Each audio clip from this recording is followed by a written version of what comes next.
तो यहाँ पर अभी जो हम स्टार्ट करने वाले हैं वो है M2R5 web designing and publishing. ये आपका सेकंड बुक है कि इसमें हम वेब डिज़ाइनिंग करेंगे, web designing and publishing. Web designing का मतलब होता है वेब पेज को डिज़ाइन करना, वेबसाइट को डिज़ाइन करना और उसको पब्लिश कैसे करते हैं।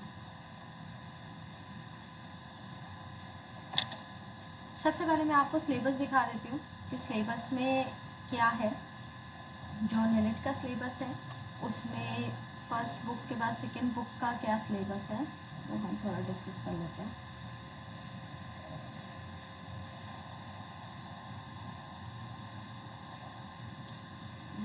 फर्स्ट बुक का है IT tools and basics of network.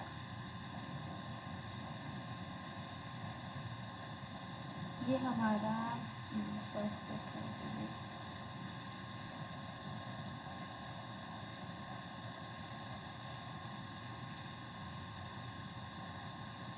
ये आ गया सेकंड में है web designing and publishing.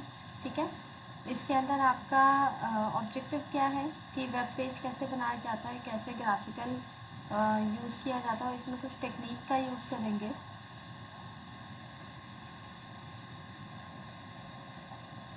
HTML CSS JavaScript, design and edit image using tool. ऐसे कौन से टूल्स हैं जिनसे हम इमेज को चेंज कर सकते हैं या embed the image in the web page, और वेब पेज के अंदर इमेज को कैसे हम इंसर्ट करेंगे। और इसके बाद ये इसके चैप्टर्स हैं। CSS इसमें आप पढ़ेंगे,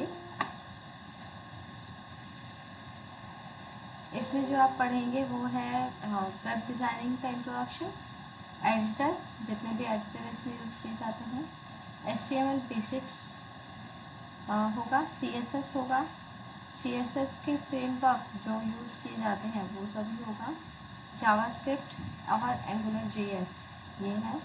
फ़ोटो एडिटर टूल है, फ़ोटो एडिटर में आपका फ़ोटोशॉप आ जाता है।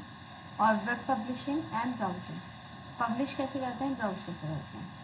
ठीक है, इसका जो मैक्सिमम मार्क्स है वो बता रहे हैं, यानी कि मैक्सिमम मार्क्स चैप्टर वाइज। तो फर्स्ट चैप्टर 25 का है और उसके बाद नेक्स्ट चैप्टर 20 और उसके बाद का चैप्टर जो है वो है 15 मार्क्स का। AngularJS और जावास्क्रिप्ट का 20 है, photo editor and web publishing 20 है। तो इसमें से आपको पता लग जाएगा कि आपके कौन से चैप्टर में से सबसे ज़्यादा क्वेश्चन आएंगे।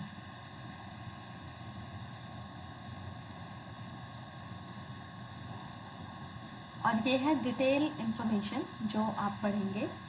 सबसे पहले इंट्रोडक्शन है, इंटरनेट क्या होता है, वेबसाइट क्या होती है, वेब पेज क्या होता है, क्लाइंट सर्वर स्क्रिप्टिंग लैंग्वेज का मतलब क्या होता है। ठीक है, इन सबको। देन उसके बाद नेक्स्ट उसमें पढ़ेंगे एडिटर। एडिटर यानी कि कौन कौन से एडिटर है जिस एडिटर के थ्रू से आप जो है HTML का कोड लिखेंगे। एग्जाम्पल Notepad++ और सबलाइन। ठीक है, फिर उसके बाद HTML आपका शुरू हो जाता है, यानी कि HTML का इंट्रोडक्शन, उसमें बेसिक, उसके जितने भी टैग्स हैं टैग्स को पढ़ेंगे HTML में। ठीक है, पूरे स्ट्रक्चर को पढ़ाया जाएगा। देन CSS होगा नेक्स्ट चैप्टर में। नेक्स्ट चैप्टर में CSS का फ्रेमवर्क होगा और जावास्क्रिप्ट और AngularJS उसके बाद होगा। फ़ोटो एडिटर टूल भी होगा और सबसे लास्ट में जो लास्ट चैप्टर है वो हमारा पेज को हमें कैसे पब्लिश करना है, अपनी वेबसाइट को, वेबसाइट पब्लिश कैसे करनी है, वो चीज़ हम इसमें बताएंगे, वेब पब्लिशिंग और ब्राउजिंग। ओके, तो ये डिटेल इन्फॉर्मेशन थी। इसके बाद अगर आपको डे वाइज प्लान देखना है कि हम एक एक दिन हम क्या पढ़ेंगे, तो ये आपका डे वाइज प्लान है। ठीक है, फर्स्ट है इंट्रोडक्शन। इंट्रोडक्शन में ये बताया जाएगा कि वेबसाइट क्या होती है, वेब पेज क्या होती है, HTML क्या होता है और कैसे इसकी वर्किंग की जाती है, ये बताया जाएगा। तो यहाँ आपका डे वाइज प्लान भी है कि पर डे हमें क्या क्या पढ़ना है, उस बेसिस पे यहाँ पे बनाया हुआ है।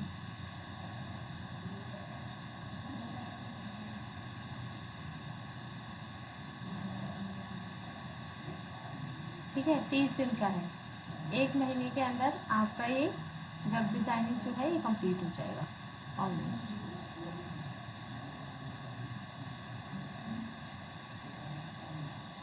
मैम कम टाइम लगेगा फिर इसमें? हाँ, इसमें बहुत ज़्यादा मतलब इसमें कोडिंग ज़्यादा है। अब कोडिंग मतलब 1 मंथ का है, बट अगर हमें कोडिंग में थोड़ा सा और एक्स्ट्रा करना पड़ा तो हम और एक्स्ट्रा भी कर लेंगे, टाइम अगर ज़्यादा करना पड़ा तो।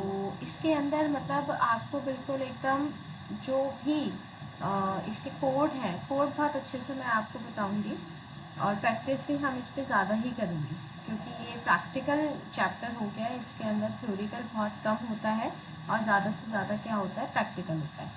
ठीक है, एक एक क्लास, आज की क्लास में प्रैक्टिकल नहीं होगा, फिर भी मैं थोड़ा सा इंट्रोडक्शन आपको बता दूंगी।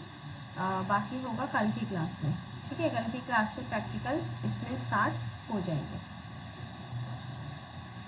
और देखते हैं, इसमें 1 मंथ का डे प्लान बिल्कुल बनाया हुआ है, बट अगर इससे ज़्यादा टाइम लगेगा तो हम इससे ज़्यादा टाइम भी लगाएंगे, कोई इशू नहीं है। चीज़ हमें अच्छे से समझ में आनी चाहिए, सारे टैग हमें अच्छे से समझ में आने चाहिए। बाकी बात जो सिलेबस की रही वो थोड़ा सा एक्सटेंड हो जाए तो कोई प्रॉब्लम नहीं है। चलिए, तो आज का स्टार्ट करें। तो अभी हम कुछ बेसिक टर्म्स पढ़ेंगे। ये बेसिक टर्म्स आप लोगों को पता है, आपने पहले भी इन बेसिक टर्म्स को आईटी टूल्स में पढ़ा था, बट अभी ये वेब डिज़ाइनिंग है तो वही बेसिक टूल्स हम दोबारा पढ़ेंगे। तो पहले बेसिक जो टर्म्स हैं, टर्म्स पहला है व्हाट इज़ इंटरनेट। इंटरनेट क्या होता है, इंटरनेट क्या है, या डब्ल्यू डब्ल्यू डब्ल्यू क्या है, क्या कहेंगे। तो internet is a world wide network, world wide network है। जितने भी कंप्यूटर्स हैं, जितने भी कंट्रीज़ हैं, ये उनको आपस में जोड़ता है और डेटा बहुत कम स्पीड में कहीं से भी किसी और जगह ये पास करता है with the help of internet. ठीक है, तो इंटरनेट यूज़ होता है आपका यूनिवर्सिटी में, गवर्नमेंट में, कमर्शियल और अदर कंप्यूटर इन ओवर 150 कंट्रीज़। और इसके साथ जो है आपके बहुत सारे मिलियन ऑफ यूज़र्स इसमें अटैच्ड है, और बहुत सारे जो इसके सिस्टम्स हैं वो इंटरनेट के साथ अटैच्ड होते हैं। और इंटरनेट का यूज़ करके आप मेल कर सकते हो, ये चैट कर सकते हैं।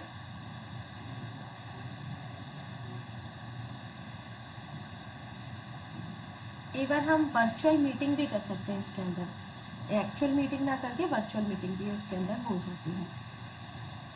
अगर हम इंटरनेट के 3 प्रिंसिपल की बात करें, the principal use of internet, तो पहला यूज़ जो होता है इंटरनेट का वो होता है ईमेल भेजने के लिए। ठीक है, इलेक्ट्रॉनिक मेल आप सेंड करो। दूसरा जो इसका यूज़ होता है वो यूज़नेट न्यूज़ ग्रुप के लिए होता है। ठीक है, और थर्ड होता है इंफॉर्मेशन फाइल। अब हम एक एक करके बात करते हैं। इलेक्ट्रॉनिक मेल यानी कि ईमेल हो गया, आपको मेल भेजना आता है, अपनी मेल आईडी ओपन करेंगे। ठीक है, और वहाँ पे जिसको भी भेजना है उसकी मेल आईडी आपके पास होनी चाहिए, तो उसका हम मेल एड्रेस लिखते हैं और ये हमारा मेल जो है वो पहुँच जाता है। एक के पास भेजो, आप मल्टीपल के पास भेजो, और सबके पास ही पहुँचता है। नेक्स्ट आता है news group, Usenet news group. Usenet news group क्या है कि Usenet is a system of the special interest discussion group called the news group, to which the reader can send or post the message, which can distribute to the other network computer in the network. News group are organized around the specific topic like alt, education, research. तो alt education distance और miscellaneous education science. तो ये जो है ये कुछ specific topic पे जो है न्यूज़ ग्रुप हमारा काम करते हैं। न्यूज़ ग्रुप का मतलब होता है बेसिकली वही ग्रुप जिसमें आपको न्यूज़ मिलती है, आपको कुछ इंटरेस्टेड इन्फॉर्मेशन मिलती है। ये ज़रूरी नहीं है ये पॉलिटिक्स को लेके रिलेटेड हो, ये किसी भी चीज़ को लेके रिलेटेड हो सकती है, आपके वाइल्ड लाइफ को लेके हो सकती है, आपके ये एग्रीकल्चर को लेके हो सकती है। तो कुछ लोगों का ग्रुप, जो ग्रुप क्या करता है कि एक ही टॉपिक के ऊपर उसमें पोस्ट होते हैं। ठीक है, इसको न्यूज़ ग्रुप बोला जाता है। थर्ड होता है इंफॉर्मेशन फाइल, इसमें हम इंफॉर्मेशन भी भेज सकते हैं। गवर्नमेंट एजेंसी, स्कूल्स है, यूनिवर्सिटी है, कमर्शियल फर्म है, इंटरेस्ट ग्रुप है, private individual place a variety of the information online.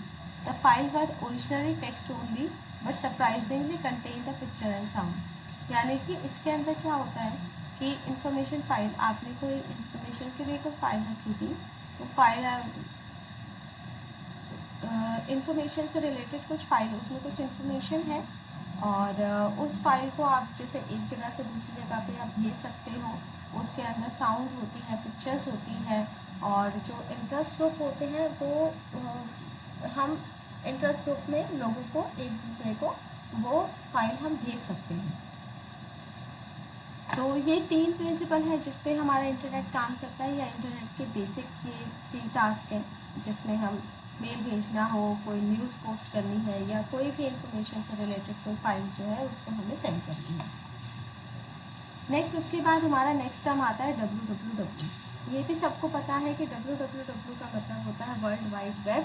World wide web का मतलब होता है इसके अंदर हमारी सारी वेबसाइट्स आती हैं और जिन वेबसाइट को हम क्या करते हैं उनसे हम इंफॉर्मेशन गेट कर सकते हैं और डिफरेंट टाइप की आप इंफॉर्मेशन जो है उससे गेट कर सकते हो। आप ट्रैवलिंग की, अगर आपको लोकेशन की चाहिए तो वो भी आप इंफॉर्मेशन ले सकते हैं। लोकेशन हो गया, फूड हो गया और ट्रैवलिंग से रिलेटेड, या फिर अगर आप लोगों को सेफ्टी से रिलेटेड कोई इंफॉर्मेशन चाहिए तो वो सारी वेबसाइट पे अवेलेबल होती हैं। तो www का मतलब होता है वर्ल्ड वाइड वेब। जो वेबसाइट होती है पूरे वर्ल्ड में फैला हुआ है। आप ज़रूरी नहीं है कि किसी वेबसाइट को आप एक्सेस ना कर पाए, ठीक है। तो www stand for world wide web. एक technique define the world wide web is all the resource and user of the internet using the HTTP। यानी कि HTTP का यूज़ करके, हाइपर टेक्स्ट ट्रांसफर प्रोटोकॉल का यूज़ करके जो facility user ले रहा है उसको हम वर्ल्ड वाइड वेब कहेंगे। यानी कि सारा जितनी भी हमारी वेबसाइट्स है वो ओपन होती है। Broader definition comes through the organisation who inventor the इसका इन्वेंटर कौन है? टिम बर्नर-ली। टिम बर्नर-ली ने HTML को बनाया था और बाद में इसने W3C भी बनाया। W3C का मतलब होता है वर्ल्ड वाइड वेब कॉन्स्टिट्यूएंट।